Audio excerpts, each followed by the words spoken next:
Tonight we tell the story of Peter Barlow. A two-timing little scumbag. He's just a man who can't say no. He's getting sex from 2 women regularly. He fell in love with 2 girls. He does love her. And married them both. Peter committed bigamy.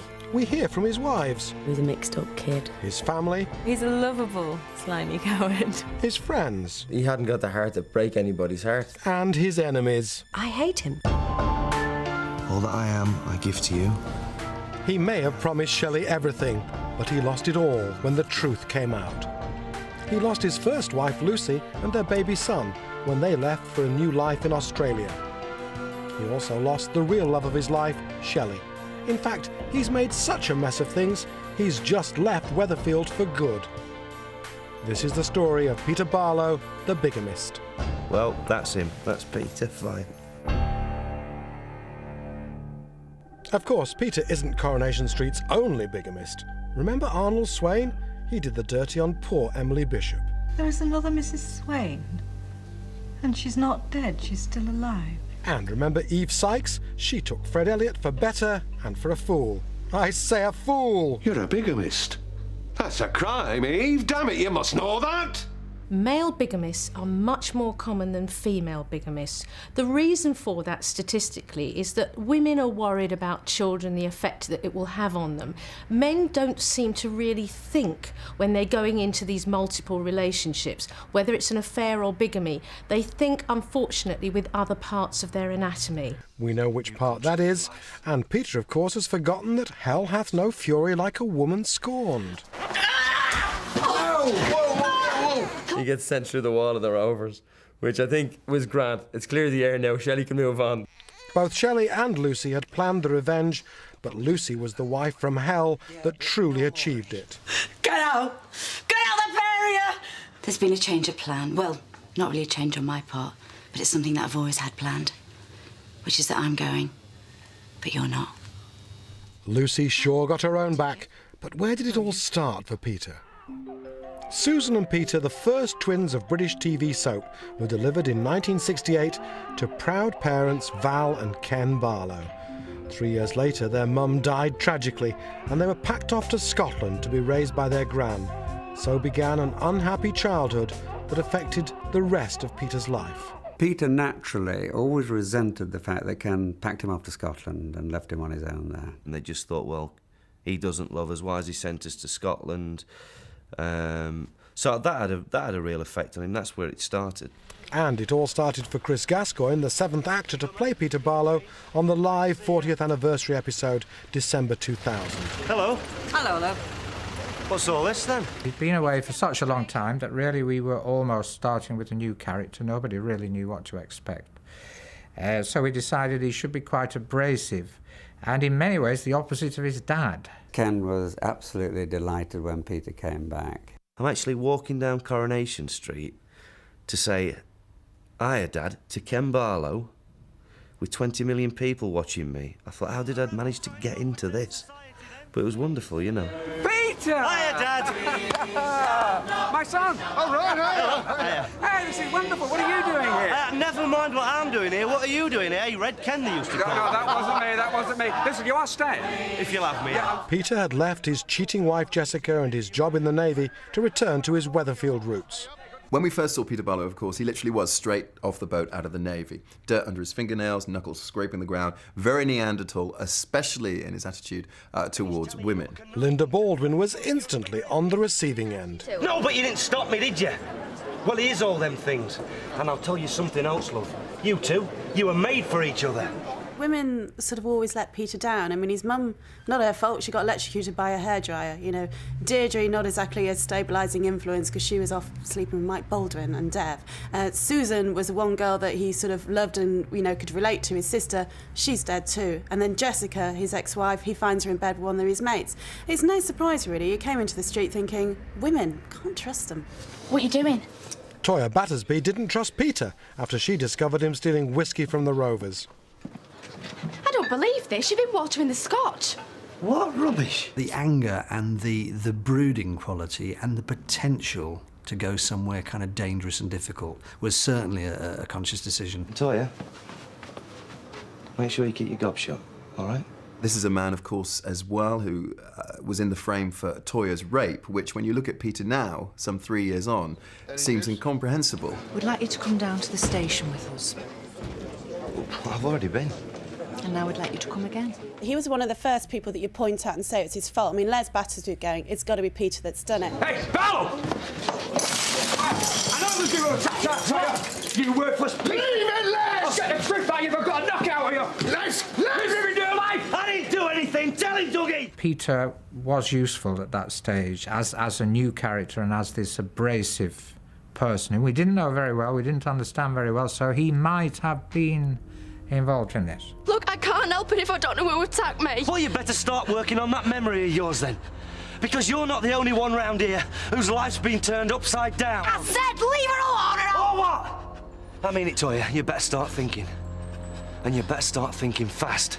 Everything pointed towards, you know, him doing it, and I think it was written to get sympathy for the character, to say, actually, you know, he actually was a bit of a hero.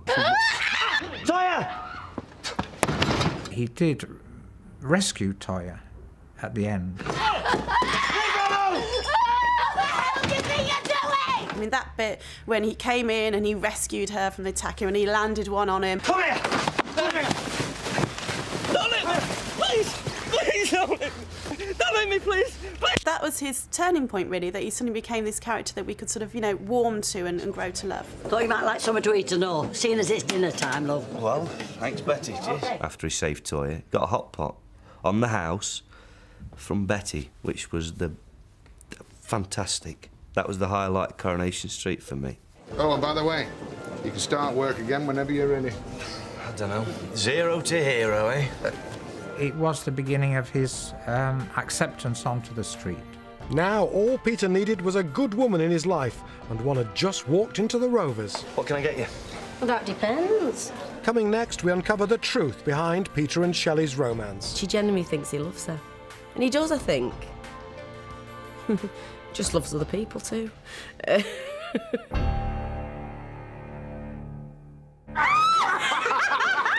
Who's she? Not a clue. Peter Barlow's life was about to change forever.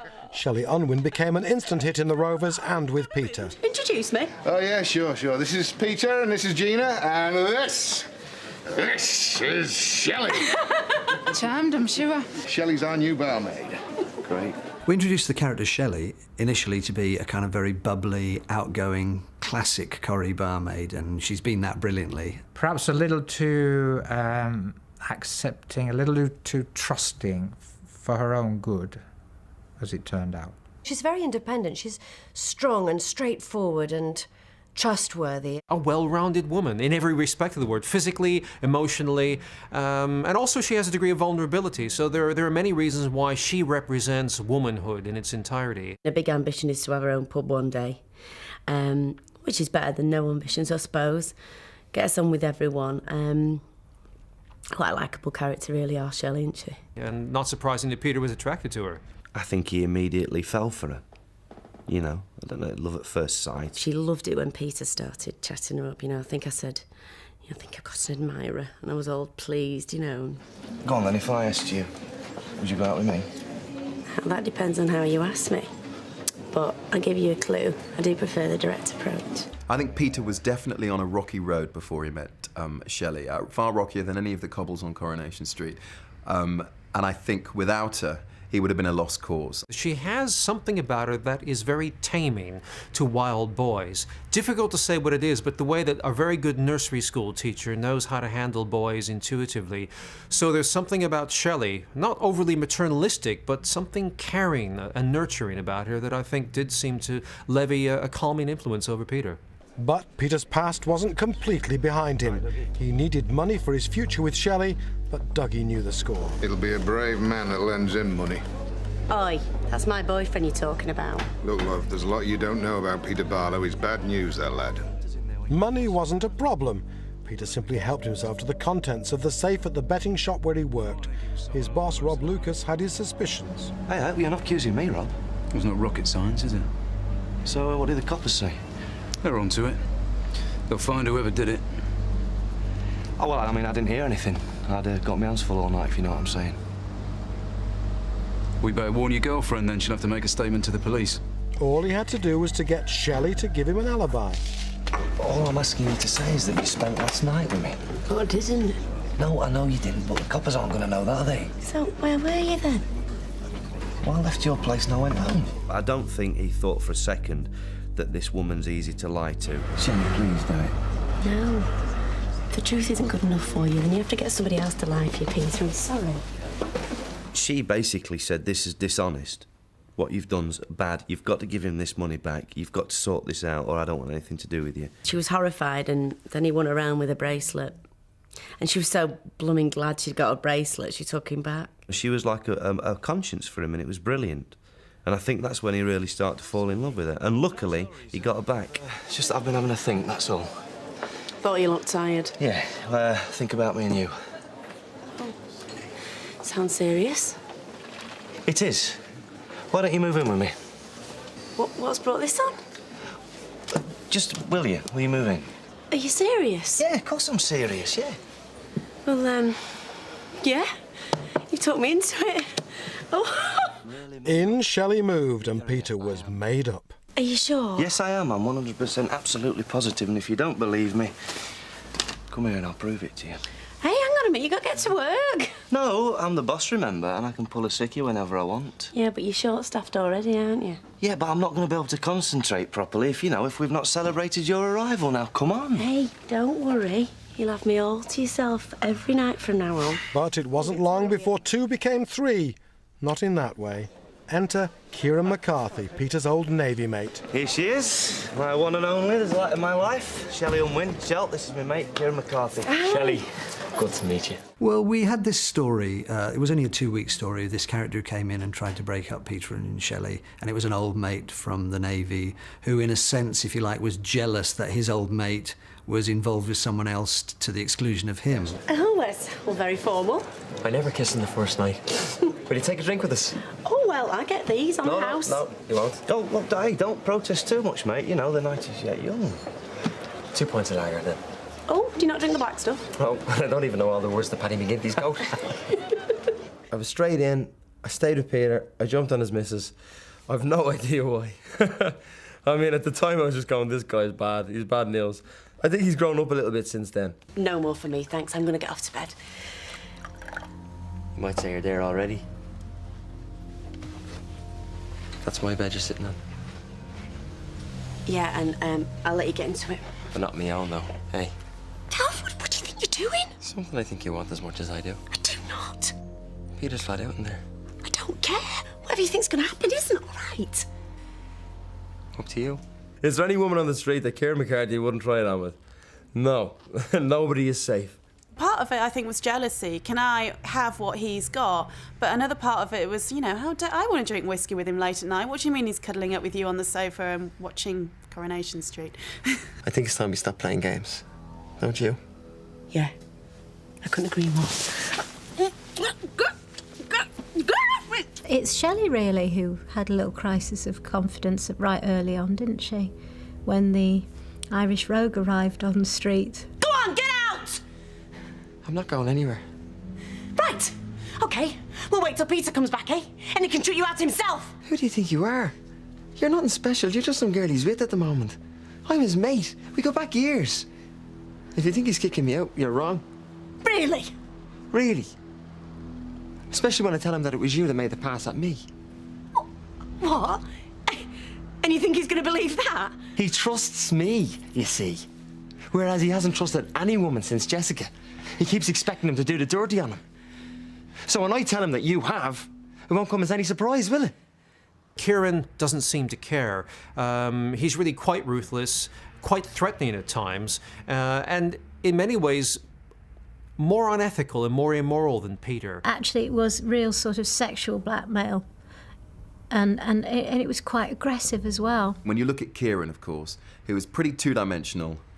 There's not much to him at all. He's about as deep as your average puddle. He didn't realise that these women weren't fair game anymore. Not really. And maybe he was a bit jealous. Maybe he was a bit jealous because he was his best mate. She took his best mate.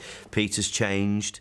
He's not on the drink as much. He's saying, I've changed, and Kieran didn't like it. Well, he'd always looked up to Kieran, admired him for years and years, and I think he just finds it very difficult to accept that his greatest friend should do what he did. So, he decided that I was some slag who would pull his best mate behind his back? In our own home? No, Ken, look, I'm not blaming you for trying. But I'm telling you this. If Peter's upset, then he deserves to be. The way he's treated me, the things he's said. And I'm never going to let him do that again. You were sitting on the sidelines just waiting for that moment where it would all go pear-shaped. Time for a grovelling apology. Maybe a big bunch of flowers will do the trick, Peter. Flipping heck, that's all I need. Come on, you stupid thing. You want me to Right. have a try for you? No. Oh, hell. Come here. Here.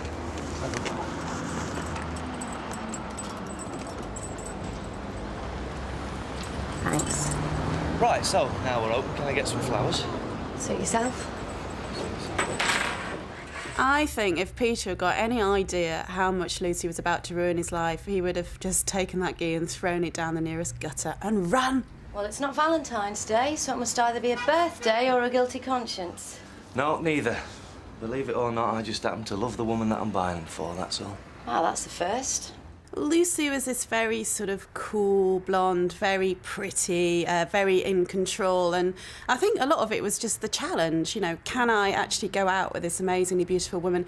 Can I get away with having her and the blonde down the Rovers as well? You know, how good am I? I was thinking about buying her some roses. Oh, let's at least try being original, shall we? How about something stately? Gladioli, for instance, or these? There's something exotic about lilies. They remind you that life's not all run-of-the-mill. I mean, roses are romantic, but lilies, they're passion.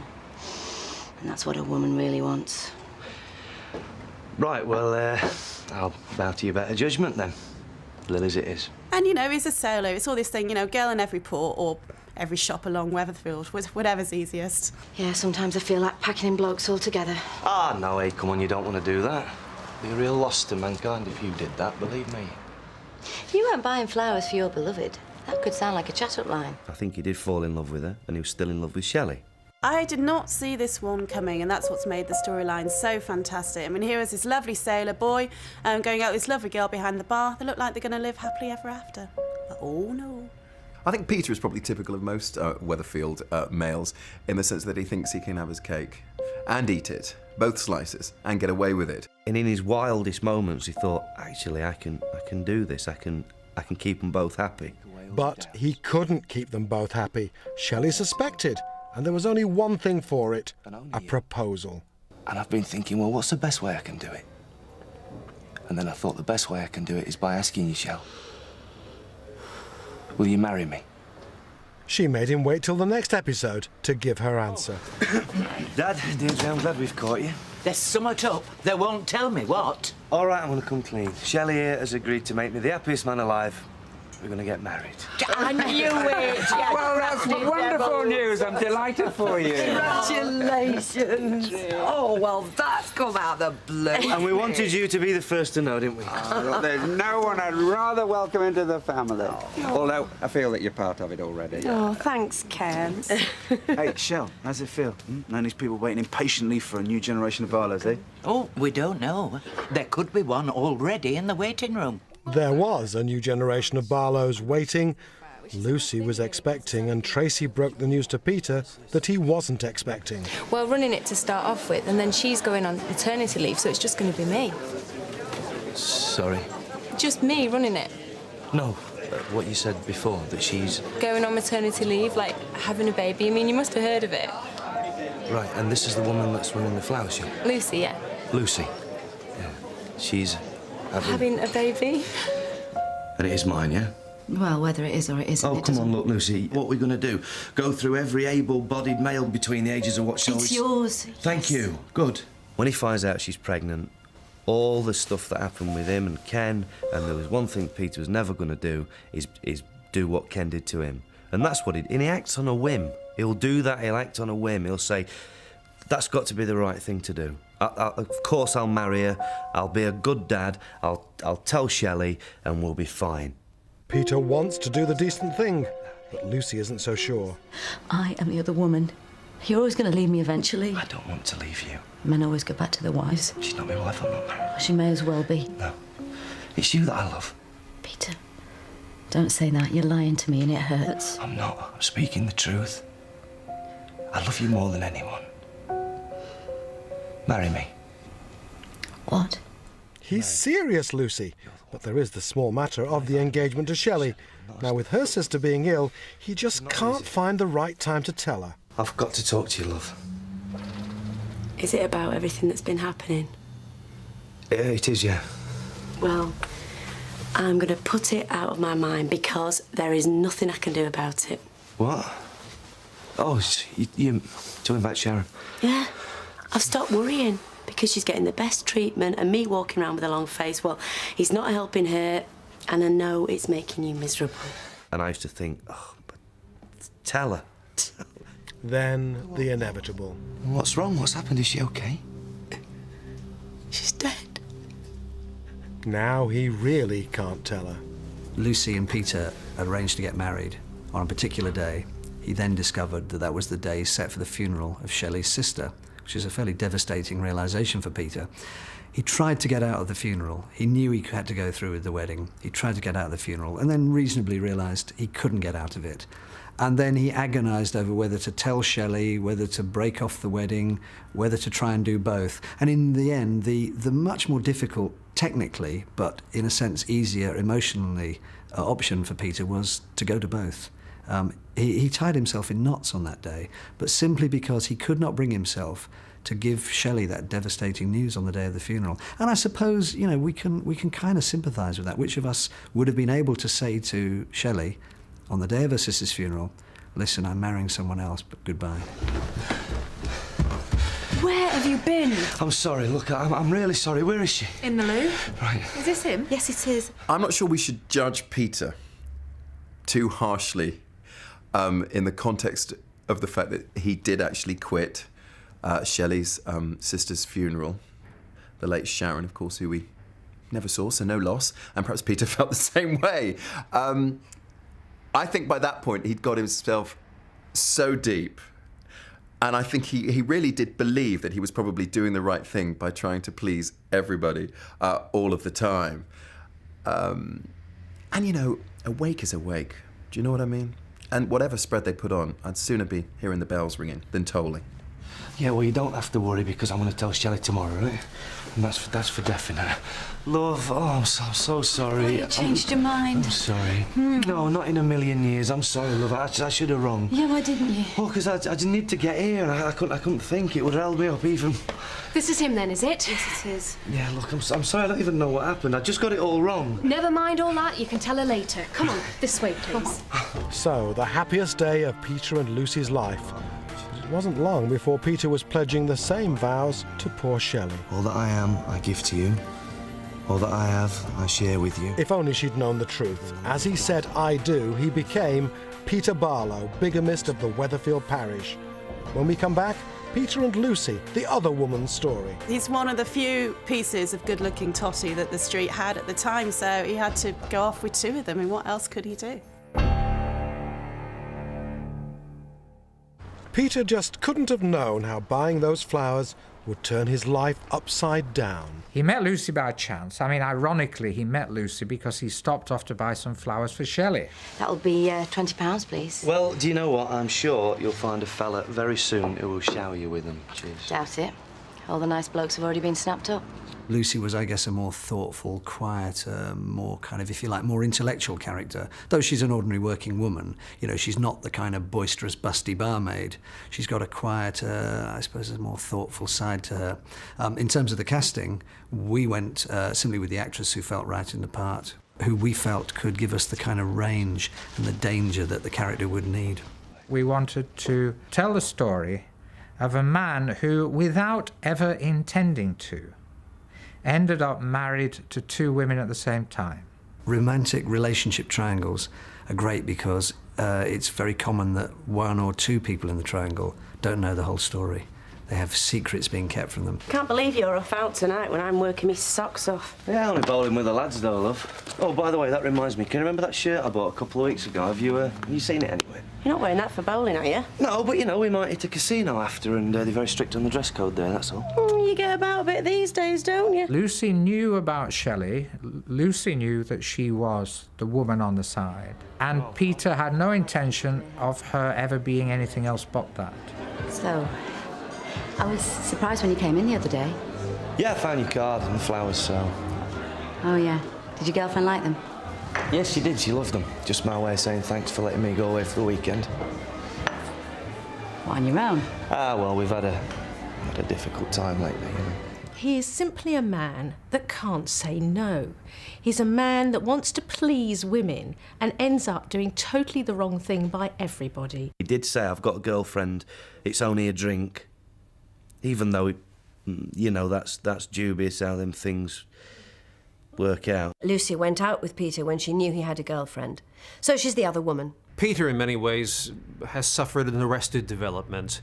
Underneath it all, and certainly underneath his trousers, he is a little boy. And impulses and a lack of impulse control, instant gratification, that's the way that little boys operate. They see something, monkey see, monkey wants, Peter see, Peter wants, he asks, and then he thinks, oh dear, I happen to have a fiancé already. But then buries it and doesn't want to think about the implications. That's what little boys do. So I'm playing it thinking, a bit tentative, so that's the way the scene's going. And then when I put the drink down to kiss her, she gave me this huge, forceful kiss, almost picked me up. I'm like, fantastic. Any regrets? No, I don't. It's great. So what's wrong? It's just that I don't normally do this, you know. I love working with her as well. She does very subtle things, and she really listens to what you're saying. So I was lucky to get two really good actresses. Peter returned home smelling of lilies. Not too tired, I hope. Not too tired for what? I don't know what you mean. I think you do. Hey, look, love, let me just grab a quick shower. No. Don't have a shower. Just come to bed. Look, come on, look, I've been bowling. Oh, all right then. Don't be too long. No, be 2 minutes. It's going to take more than a shower to clean this up. Peter. Yes, love. I do love you, you know. We had a conversation with the director that to look in the mirror and do a look as fantastic. I got away with that. Aren't I great and smug and I can do this. This is brilliant. But I remember thinking then, no, he's done the deed, so he'll feel guilty. And he looked at himself and he could hardly look at himself in the mirror. He took his tie off and he felt awfully guilty immediately. Most men at home would be saying, you know, I wish I could go around a Coronation Street and have a drink with him, because I could sit down and say to him, for God's sake, don't do it. But what happened from there on was really Peter being taken over by events. Hey, Shell. Hiya, it's me. Look, just a quickie. I know you're busy. Are you nearly finished? Well, I don't know, love, why? Well, it's dead in it. And Fred reckons I can make an early dart. Do you fancy going for a curry or something? Peter is not somebody who always lies and cheats to get what he wants, but he is quite able and willing to do so. To him, when he's up against the wall, the ends justify the means. Well, you're not such a good liar as I thought you were. I suppose I should be glad. Go on, get your kit on and go. Nah. Let's have another half an hour, eh? He thought, I'm on top of this and I'm getting away with it. I would imagine that he thought Lucy, class act, wouldn't mind a little bit of this. And, like most fellas, I suppose, went straight in there and had no idea that he was opening a Pandora/Interflora type box. It was just exciting for a while, to lead a double life. I don't think he ever meant to kind of go as far as he went. But he was enjoying the risky business that he was in for a while. It kind of lit his candle. You should not burn your candle at both ends. Peter and Shelley were engaged, so something had to give. I think this is where we say goodbye. Yeah, that's right. I asked Shell to marry me. And she's been mad enough to say yeah. There, that was easy enough. Back to domestic bliss with Shelley. Oh, will you lend me a tenner till later? Yeah, no problem. Here you go. Cheers, love, you're a doll. Have a lovely night. Okay. I think he'd got over Lucy, he'd forgotten about her, and he was committing to a future with Shelley. He genuinely thought the affair with Lucy was in the past, and then he discovered she was having his baby. Marry me. Here we go again. What? When he finds out she's pregnant, all the stuff that happened with him and Ken, and there was one thing Peter was never going to do, is do what Ken did to him. You marry me. You're the one I want. You know, if I'd have met you first, Shelley would not have stood a chance. I just played the scenes absolutely straight down the line, that when he was with Shelley, he was with Shelley 100%. When he was with Lucy, he was with Lucy 100%. She's nothing in comparison to you, Lucy, nothing. So it's almost like he hops from one parallel universe to another. And these universes were about to collide with reality in the form of the dark star Tracy. Peter, what are you doing here? No. Look, Tracy, this is not what it looks like. Oh, Peter, for goodness sake. Okay. Yeah, it is what it looks like. I don't believe this. That scene where I opened the door and I had to say, Oh, wow. I mean, what's Shelley going to say about this? I said to the director I felt like I was in Sunset Beach. But in the end, actually, it was okay. It was one of those, you know, it was one of those difficult ones. Tracy's an evil little cow, isn't she? And I think she actually liked having something over Peter. Kieran did everything he possibly could to try and stop it. I think he says to Kieran at some point, I'm back on top. He spoke to him time and time again, says, get rid of Lucy or get rid of Sally, but make your mind up. Don't you worry, I've got this under control. Yeah, right, mate. Peter's problem all along, I think, has been that he's, to an extent, a coward. Have you told her? Look, how could I? I'm really sorry your sister's dead, Shelley, and by the way, you don't. You creep. What could I do? You could have not lied to Lucy, that's what. Look, I'm going to tell Shelley before I marry Lucy, OK? Yeah. Well, you've got a week. The look on Peter's face said everything, that he just didn't want to upset any women. He didn't want to see women cry. Don't go, please. I have to. I've just buried my sister and you're the man I'm going to marry, and I need you more today than I've ever needed you in my life. Love. He said he's going when he told me he wouldn't. I've got no choice. Why not? You did have 10 minutes ago. I didn't. Just trying to keep you happy, Shell. That's not a bad reason. I'll tell you this. If you go now, I will never, ever forgive you. I will never, ever forgive you for this. But he did leave Shelley at her sister's funeral, and within the hour had tied the knot with Lucy. Peter basically thought with his loins, as so many fellas do down Weatherfield Way, and he was all too flattered, and it was all too, tempting for him, the prospect of actually carrying on the Barlow tradition and siring perhaps another son. And I think that's probably why he went down the whole marriage route. I now pronounce you man and wife. You may kiss the bride. I don't think he's a consciously evil man. I just think he's a man who's been looking for love, and he found it in two places and then got stuck in it. You know, he got stuck digging and he could never get out of the pit. Dig yourself out of this. Lucy's just found out he's still seeing Shelley.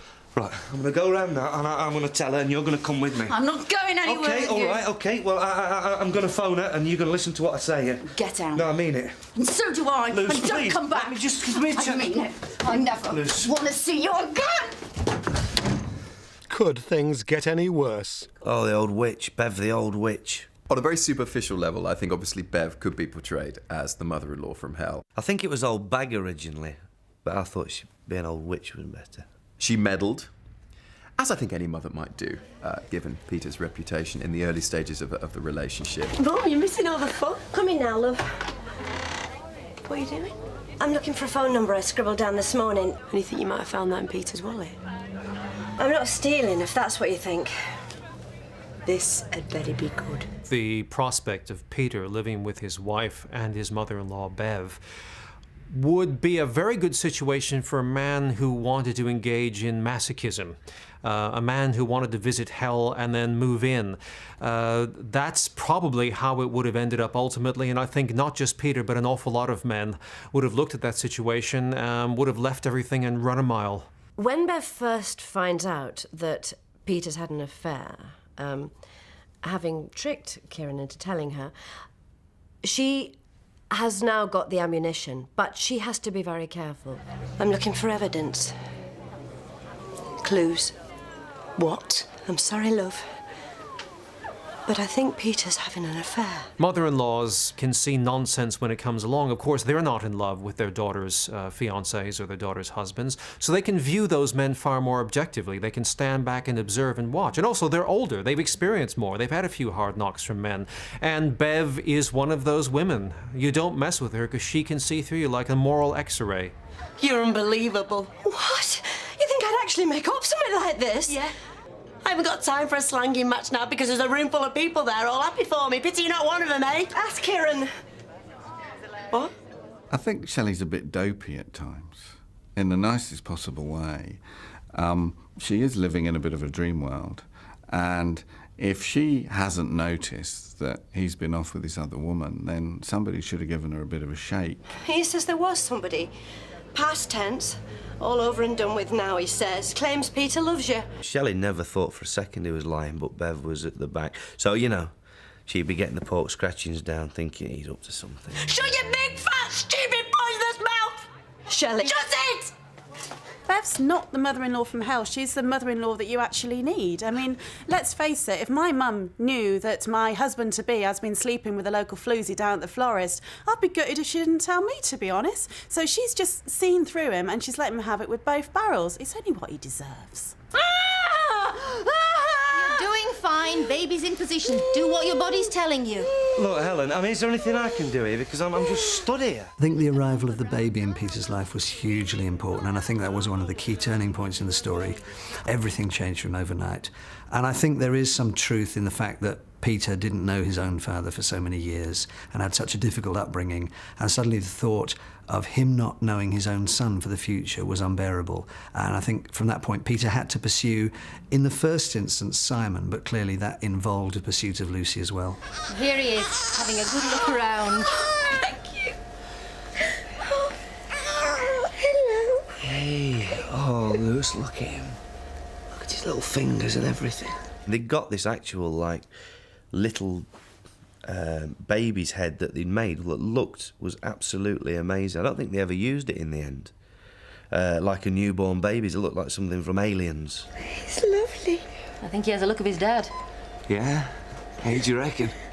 Poor lad. It's all right at the moment. I am married with a child. My fiancé, on the other hand, doesn't know. Why rock the boat? Why do I have to face it? Why can't I simply keep my head in the sand? Everything was fine when it was in the sand. Why do I have to pull it out? Because sooner or later, Shelley's going to find out. Oops, she has. Shell, love, what I did, it didn't have anything to do with you. It had everything to do with me! You went from my bed to another woman's and then back to mine! Don't you dare tell me it had nothing to do with me! I think he was quite scared, actually. Because we did it in rehearsal and he went, right, blimey, here we go. And he just shut up. You would, wouldn't you? If somebody's screaming at you like that with the passion from Satan. Marry you? I can't even bear to look at you! And it's great being able to do that, because working in Coronation Street has got rid of any inhibition I ever had about my acting. Now get out! Shell. I said get out now! Get out!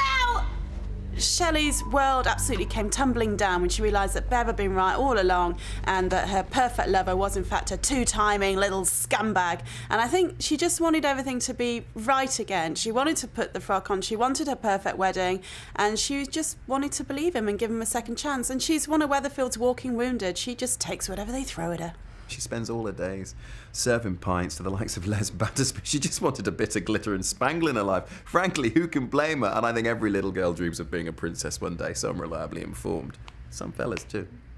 Wife number one and son number one. I think you better have. Five. Oh, and here comes wife number two. I kept saying, I, Peter Barlow, take you, Lucy Bridge. Oh, sorry. Could you imagine if he'd have really said that? What? Who's that? Oh, nobody, love. She said, don't matter about that. Nothing, Vicar. Lucy came looking for Peter to give their marriage another go. Shelley's lovely wedding pictures soon put a stop to any of that. Lovely. So happy. Blimey. It wasn't all plain sailing, but I look back now and it was the happiest day of my life. Would you like to see mine? Your what? My wedding album. My most favourite scene from this whole storyline was the moment in the pub when Lucy produces the picture on the bar and talks about the similarity between their weddings. To me, that was the most gut-wrenching moment.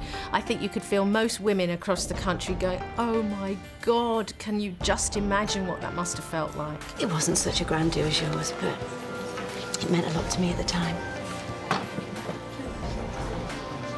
Shelley, love, it looks like we're married to the same man. Stay with us as the wives get their revenge. That's next. Married? To Peter? My Peter?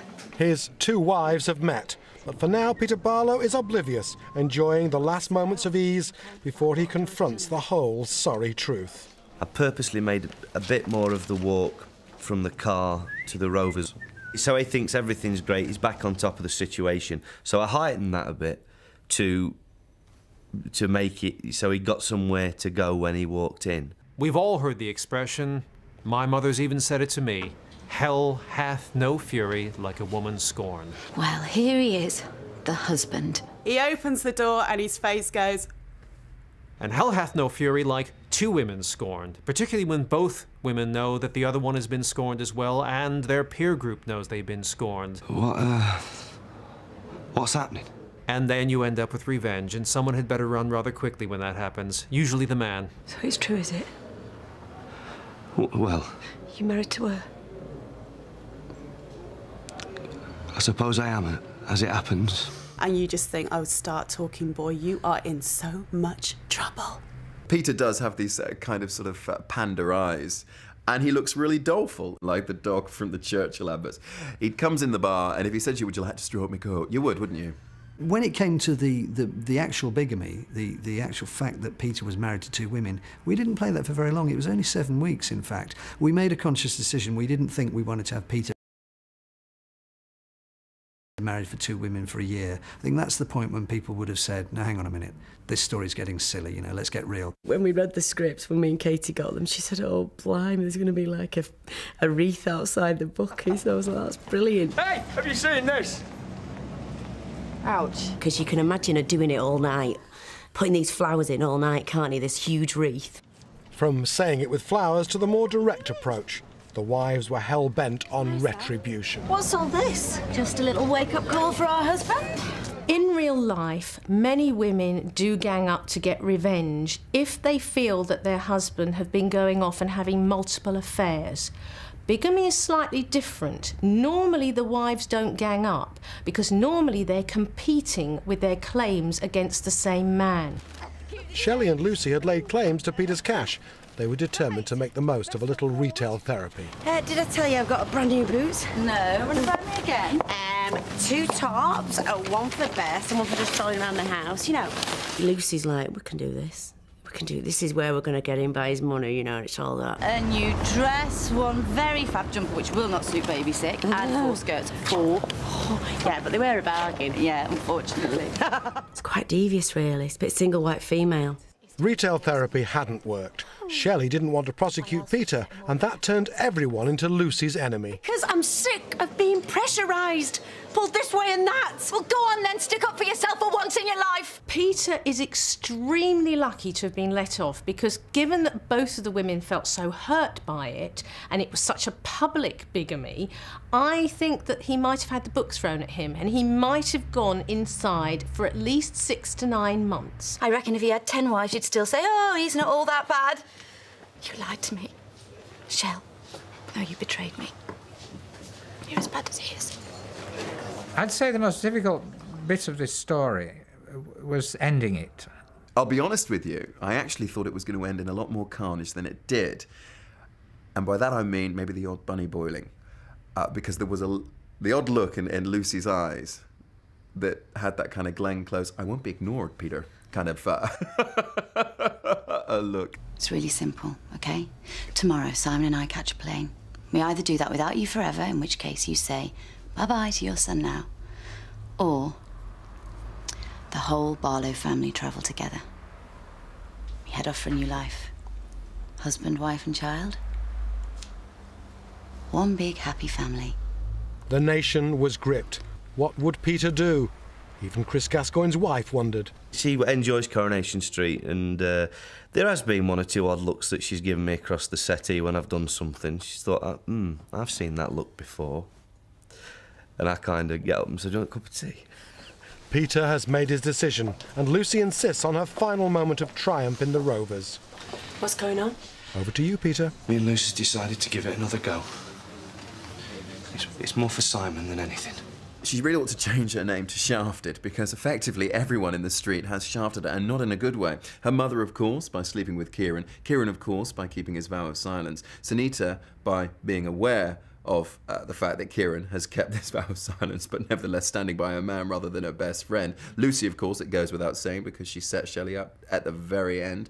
And Tracy, of course, because she was bridesmaid on the big day. I sort of did it, I let this animal scream out, because there won't be any words left, would there? All of that emotion that went on in Shelley's head, from all the people being negative towards her, I think it all came out in that punch. I'm going, but you're not. Of course I am. How? Have you got a ticket? No, you've... I haven't. Not for you. No. So why did you Why make do you me go? think? Revenge. Pure and simple revenge. Lucy, you lose all sympathy from having been, oh, you poor wronged woman. When she flew off to Australia, you think, you cow. You can't. Goodbye, Peter. Chris Gascoigne will be missed, as will Kate Carmichael. I can't tell you how much. Bye, everyone. I have to be honest, I had a little kind of a devastating feeling when I knew he was leaving, because he's been a trooper, he's been a fantastic friend, and I miss him terrible, to be honest. Just a really great guy, I hope you really missed, yeah. I know you should say that Peter should never get another chance, but I loved him with Shelley, and, you know, I think she's daft enough to take him back, I really do. They're clearly made for each other. It's not the end, make no mistake. Oh, it's like Danny and Sandy in Greece. This is just the beginning. Watch this space, my little pocket boyfriend might be back. I've had a fantastic 3 years, and not in my wildest dreams did I ever think I'd end up in Coronation Street. It isn't a unique show, because I watched it growing up. It's a part of Britain in a way, and I was in it, and I still can't believe it. I'm not Peter Barlow, and I'm completely different, really. My life's nothing like as exciting as his.